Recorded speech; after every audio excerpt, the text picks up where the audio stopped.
안녕하세요. 사연을 시작하기에 앞서 구독과 좋아요 부탁드려요. 감사합니다. 사연 시작해 볼게요. 결혼한 지 3년이 되었어요. 남편과는 연애할 때부터 정말 사랑했고 결혼해서도 행복하다고 생각했죠. 물론 시어머니와의 관계는 항상 조금씩 문제가 있었지만 그래도 참을 만했어요. 시어머니는 전형적인 아들바라기셨거든요. 남편에게는 6살 위 형이 있었는데 그 형도 결혼해서 딸 둘과 함께 잘 살고 있었어요. 아주버님 부부와 저희는 사이가 꽤 좋은 편이었어요. 특히 형님과는 정말 잘 통했죠. 나이 차이도 별로 안 나고 성격도 비슷해서 만날 때마다 이야기도 잘 통하고 편했어요. 형님은 정말 착하고 현명한 분이셨거든요. 아이들도 잘 키우시고 살림도 알뜰하게 하시는 모습을 보면서 많이 배웠어요. 그런데 어느 날 그 평온한 일상이 완전히 깨져버렸어요. 형님에게서 울먹이는 목소리로 전화가 온 거였어요. 동선아, 이혼하려고 해. 처음엔 농담인 줄 알았어요. 아주버님과 형님은 정말 금슬이 좋아 보였거든요. 하지만 형님의 목소리가 너무 진지하고 슬퍼서 장난이 아니라는 걸 바로 알 수 있었어요. 형님은 무슨 일인지 묻는 제게 아주버님이 바람을 폈다고 하시더라고요. 벌써 몇 달째라고 자신은 아무것도 몰랐다고 하셨어요. 그 순간 정말 어이가 없었어요. 아주버님이 바람을 피웠다니. 그렇게 가정적이고 아이들을 사랑하는 것처럼 보였는데 말이에요. 형님은 계속 울면서 이야기를 해주셨어요. 처음엔 그냥 회식이 많아졌다고 생각했다고 하더라고요. 승진도 했고 하니까 당연하다고 여겼는데 너무 이상했다는 거예요. 형님의 목소리가 더욱 떨렸어요. 게다가 단순한 일회성이 아니라 몇 달째 지속되고 있는 관계였던 거예요. 형님은 아이들 생각해서 참으려고 했다고 하셨어요. 정말 많이 생각해봤는데 이건 아닌 것 같다고 자신도 사람인데 이런 걸 어떻게 참냐고 하시더라고요. 형님이 그렇게 말씀하시는데 정말 마음이 아팠어요. 그 착하고 현명한 형님이 이런 배신을 당하다니. 아주버님에 대한 실망감과 배신감이 저에게도 밀려왔어요. 저는 어떻게 도와드릴 수 있는지 물어봤고 형님은 그냥 이야기 들어줘서 고맙다고 하시더라고요. 혼자 있으니까 너무 답답하고 아이들한테는 아직 말 못했다고 하셨어요. 형님과 통화를 끝내고 나서도 한동안 기분이 가라앉지 않았어요. 남편에게도 이 이야기를 했더니 남편도 충격을 받더라고요. 형이 그럴 사람이 아닌데 형님이 얼마나 힘드실까 하면서 진심으로 걱정하는 것 같았어요. 그때는 정말 그랬다고 생각했거든요. 그런데 그 일이 있고 얼마 지나지 않아서 제가 더 큰 충격을 받게 되었어요. 남편의 행동이 요즘 좀 이상하다고 생각하고 있었거든요. 핸드폰을 평소보다 더 예민하게 관리하고 화면을 뒤집어서 놓거나 들고 다니는 일이 많아졌어요. 처음에는 단순히 회사 일이 바빠서 그런가 보다 했는데 형님 이야기를 들은 후로는 왠지 모르게 의심스러워지더라고요. 어느 날 밤 남편이 먼저 잠들었을 때였어요. 평소라면 절대 그런 행동을 하지 않았을 텐데 그날은 정말 이상한 예감이 들어서 남편의 핸드폰을 확인해 봤어요. 정말 믿을 수가 없었어요. 제가 모르는 여자와 몇 달째 대화를 나누고 있더라고요. 그것도 단순한 친구 사이가 아니라 완전히 연인 관계였어요. 서로 사랑한다는 말도 주고받고 만나서 데이트하는 사진들도 있었어요. 그 순간 정말 머리가 하얘졌어요. 아주버님 이야기를 들을 때는 남의 일이라고 생각했는데 바로 제 일이 되어버린 거였어요. 손이 떨려서 핸드폰을 제대로 잡을 수도 없었어요. 더 스크롤을 내려보니까 더 충격적인 내용들이 나왔어요. 그 여자와 여행을 계획하는 대화도 있고 저에 대한 이야기도 나와 있더라고요. 남편이 그 여자에게 저를 어쩔 수 없이 같이 사는 거라는 식으로 표현하더라고요. 정말 기가 막혔어요.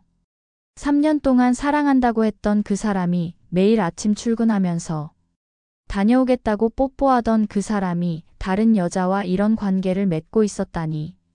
눈물이 왈칵 쏟아지더라고요. 그대로 남편을 깨웠어요. 이게 뭐야? 남편은 처음에 놀라더니 핸드폰을 보고는 얼굴이 하얘졌어요. 그제야 정신을 차린 것 같더라고요. 무릎을 꿇으면서 빌기 시작했어요. 미안하다고, 정말 미안하다고, 자기도 모르게 그렇게 된 거라고 하더라고요. 정말 잘못했다면서요. 저는 몇 달째 만나면서 여행 계획까지 세우면서 그게 어떻게 자기도 모르게 한 짓이냐고 따졌어요. 남편은 정말 미안하다고, 한 번만 용서해달라고, 다시는 그런 일 없을 거라고 빌었어요. 남편이 그렇게 빌고 있는데도 저는 화가 계속 치밀어 올랐어요. 배신감이 너무 컸거든요. 특히 아주버님 일로 형님이 그렇게 힘들어하는 걸 보면서도 자기는 똑같은 일을 하고 있었다는 게 정말 어이가 없었어요. 그날 밤은 한잠도 못 잤어요. 남편은 계속 옆에서 사과하고 빌었지만 저는 아무 말도 하지 않았어요. 할 말이 없었거든요. 다음 날부터 남편은 정말 쥐 죽은 듯이 행동했어요. 출근할 때도 눈치를 보고 퇴근해서도 제 비위만 맞추려고 했어요. 매일 꽃을 사오고 제가 좋아하는 음식을 해오고 계속 미안하다고 빌었어요. 정말 잘못했다고, 한 번만 기회를 달라고, 다신 그런 일 없을 거라고, 저만 보고 살겠다고 하더라고요. 솔직히 남편을 사랑했기 때문에 그 말을 믿고 싶었어요. 3년 동안 쌓아온 추억들이 하루아침에 무의미해질 수는 없잖아요. 하지만 배신감이 너무 커서 쉽게 용서할 수가 없었어요. 며칠 후 형님을 만났어요. 형님께 제 상황도 말씀드렸죠. 사실 저도 비슷한 일을 겪고 있다고요. 형님은 정말 놀라시더라고요. 그러면서 진지하게 조언해 주셨어요. 정말 신중하게 생각해 보라고, 용서한다고 해도 평생 그 생각 안 할 자신 있냐고, 문득문득 계속 떠오를 텐데 견딜 수 있겠냐고 하시더라고요. 형님의 말씀이 정말 현실적이었어요. 지금도 하루 종일 그 생각 때문에 괴로운데 평생을 이렇게 살 수는 없잖아요. 형님은 또 한 번 배신한 사람은 또 배신할 수도 있다고, 물론 진짜 반성하고 바뀔 수도 있겠지만 그 리스크를 감당할 수 있을지 생각해 보라고 하시더라고요. 형님도 같은 고민을 하고 계셨어요. 아이들 때문에 참고 살까도 생각해 보셨지만 결국 이혼을 결심하셨다고 하더라고요. 아이들에게도 좋지 않을 것 같다고, 서로 사랑하지 않는 부모를 보면서 잘하는 게 과연 좋을까 하는 생각이 드신다고 하셨어요. 그 말씀을 듣고 더 많은 생각이 들었어요. 저희는 아직 아이가 없었지만 이런 상황에서 아이를 가져야 할지도 의문이었거든요. 그렇게 며칠을 고민하고 있는데 어느 날 저녁 일이 벌어졌어요. 남편이 퇴근해서 씻고 있을 때 갑자기 시어머니가 찾아오신 거예요. 연락도 없이 갑자기 오셔서 처음에는 무슨 일인가 싶었는데 시어머니가 하시는 말씀을 듣고는 정말 기가 막혔어요. 너 시숙 이혼하는 거 알지? 너가 좀 챙겨줘라. 처음에는 무슨 말씀인지 이해가 안 갔어요. 제가 왜요? 넌 이혼의 아픔을 모르잖니? 네 남편 챙기는 것처럼 챙겨라. 어차피 다 한 가족 아니냐? 그 순간 정말 어이가 없었어요. 아주버님이 바람을 펴서 이혼하게 되었는데 그 책임을 저에게 떠넘기시는 거였어요. 게다가 제가 이혼의 아픔을 모른다고요? 지금 제가 그 아픔을 겪고 있는데 말이에요. 저도 이혼하려고 했는데요. 이 집안 사람들 다 하나같이 뻔뻔하네요. 그 말이 저절로 나왔어요. 정말 화가 나서 참을 수가 없었거든요. 시어머니는 제 말을 듣고 깜짝 놀라시더라고요. 그때 남편이 급하게 나와서 시어머니를 말렸어요. 엄마, 지금 그럴 상황 아니니까 당장 가세요. 시어머니는 남편이 갑자기 왜 이러냐면서 어리둥절해 하시더라고요. 하지만 남편이 계속 나가달라고 하니까 결국 가셨어요. 남편은 시어머니가 가신 후에 또 저에게 사과했어요. 엄마가 상황을 몰라서 그런 거라고, 정말 미안하다고, 이혼은 다시 생각해보라고 하더라고요. 하지만 시어머니의 그 말을 듣고 나니까 정말 결심이 서더라고요. 이 집안 사람들은 모두 똑같구나 싶었어요. 잘못을 해도 반성하기보다는 다른 사람에게 책임을 떠넘기려고 하는 거예요. 지금까지 수도 없이 생각해봤어. 이혼해. 그렇게 말했더니 남편이 더욱 붙잡으려고 했어요. 하지만 이미 제 마음은 정해졌어요. 이틀 정도 흘렀을 거예요. 이혼 얘기를 듣고 시어머니가 바로 전화를 하시더라고요. 그런데 시어머니의 말이 더 충격적이더라고요. 갑자기 저한테 미쳤냐고, 남자가 살면서 한눈 팔 수도 있는 거지. 그런 걸 가지고 이혼식이나 하냐고 하시더라고요. 정말 어이가 없었어요. 바람을 피우는 게 당연한 일이라는 식으로 말씀하시는 거예요. 시어머니는 자기도 다 눈 감아주고 잘 살았다고 하시더라고요. 저에게도 그 정도는 좀 참고 살라고요. 알고 보니 시아버님도 결혼 생활 중에 여러 번 바람을 피셨던 모양이에요. 시어머니는 그걸 다 참고 사셨던 거고요. 그래서 저에게도 똑같이 참으라고 하시는 거였어요. 저는 그렇게 살 수 없다고, 시어머니가 그렇게 사셨다고 해서 제가 그래야 하는 건 아니라고 말씀드렸어요. 그런데도 시어머니는 막무가내였어요. 며칠 후 형님과 다시 만나서 이야기를 나눴어요. 형님 말씀으로는 형님이 이혼 얘기를 했을 때도 시어머니가 똑같은 소리를 하셨다고 하더라고요. 시아버님이 살면서 여러 번 바람을 피셨는데 자기는 다 참고 살았다고, 어디 여자가 이혼 얘기를 그렇게 쉽게 꺼내냐면서 남자들 다 똑같으니 참고 살라고 하셨대요. 역시 나였어요. 이 집안은 대대로 그런 식으로 살아온 모양이에요. 남자들은 바람을 피우고 여자들은 그걸 참고 사는 게 당연하다고 생각하는 거예요. 이혼 절차를 진행하는 동안 남편은 계속 붙잡으려고 했어요. 하지만 제 마음은 이미 돌이킬 수 없을 만큼 단단해져 있었어요. 저는 한 번 깨진 신뢰는 다시 회복되기 어렵다고, 평생 의심하면서 살 수 없다고 말했어요. 남편도 결국 포기하더라고요. 이혼 서류에 도장을 찍으면서도 계속 미안하다고 하더라고요. 하지만 미안하다고 해서 모든 게 해결되는 건 아니잖아요. 이혼이 확정된 후에도 시어머니는 몇 번 더 전화를 하셨어요. 제가 고집을 부린다고 나중에 후회할 거라고 하시면서요. 하지만 저는 전혀 후회하지 않았어요. 오히려 후련했거든요. 형님도 같은 시기에 이혼을 마무리하셨어요. 아이들 양육권은 형님이 가지시기로 했고 아주버님은 양육비만 주기로 했어요. 처음에는 아이들이 힘들어했지만 시간이 지나면서 적응해 나가더라고요. 형님은 우리가 잘한 것 같다고, 이렇게 시원한 기분은 처음이라고 하시더라고요. 형님도 이혼 후에 훨씬 밝아지셨어요. 그동안 얼마나 스트레스를 받으셨는지 알 수 있었어요. 저도 마찬가지였어요.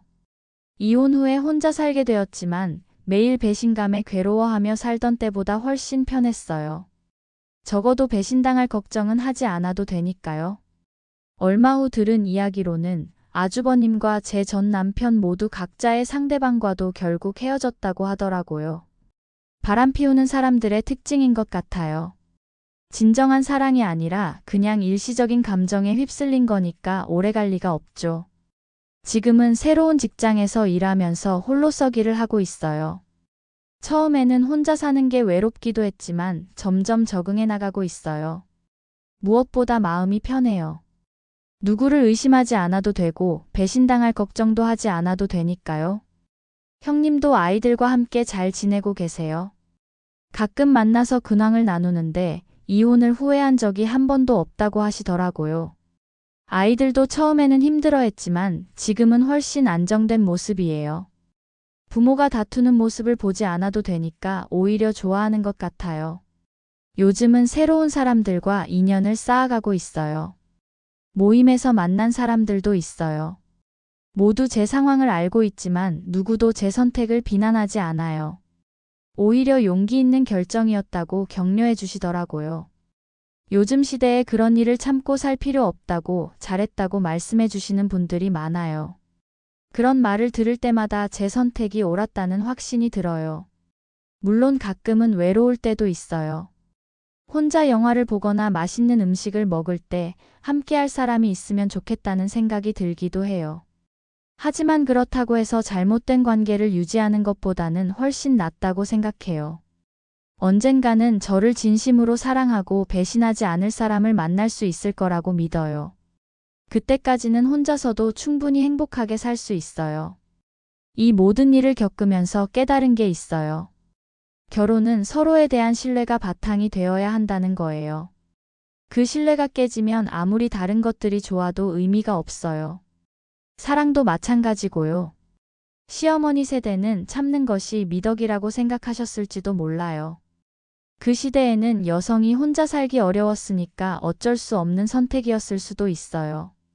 하지만 지금은 다른 시대예요. 여성도 충분히 혼자서 살 수 있고 잘못된 관계를 끝낼 용기를 가질 수 있어요. 지금 돌이켜보면 정말 잘한 선택이었다고 생각해요. 비록 혼자지만 마음은 훨씬 편하고 미래에 대한 희망도 있어요. 무엇보다 제 자존감을 지킬 수 있었다는 게 가장 큰 수확이에요. 형님도 비슷한 생각이신 것 같아요. 얼마 전에 만났을 때 우리가 아이들에게 보여준 것 중에 가장 좋은 게 뭔지 안다고, 잘못된 것에 굴복하지 않는 모습이라고, 아이들도 나중에 이해할 거라고 하시더라고요. 정말 그런 것 같아요. 당장은 힘들어도 올바른 선택을 하는 모습을 보여주는 것이 더 중요한 것 같아요. 이제는 과거를 되돌아보기보다는 앞으로 나아가는 데 집중하고 있어요. 새로운 목표도 생겼고 하고 싶었던 일들도 하나씩 해나가고 있어요. 여행도 혼자서 다녀보니까 생각보다 재미있더라고요. 아무도 신경 쓰지 않고 제가 가고 싶은 곳만 가면 되니까 훨씬 자유로워요. 가끔은 결혼에 대한 생각도 해봐요. 언젠가 다시 결혼할 수도 있을 텐데 그때는 정말 신중하게 선택해야겠다고 생각해요. 무엇보다 서로를 존중하고 신뢰할 수 있는 사람이어야 하고요. 물론 완벽한 사람은 없겠지만 최소한의 도덕성은 갖춘 사람이어야 하니까요. 이 모든 과정을 겪으면서 무엇보다 제 자신을 더 사랑하게 되었어요. 예전에는 남편을 위해 배려하고 희생하는 게 당연하다고 생각했는데 지금은 저 자신도 소중하다는 걸 알아요. 저도 행복할 권리가 있다는 생각으로 매일을 살고 있어요. 그리고 그 생각이 틀리지 않았다는 걸 매일 느끼고 있어요. 제 긴 이야기를 끝까지 들어주셔서 감사합니다. 구독과 좋아요, 알림 설정까지 잊지 마세요.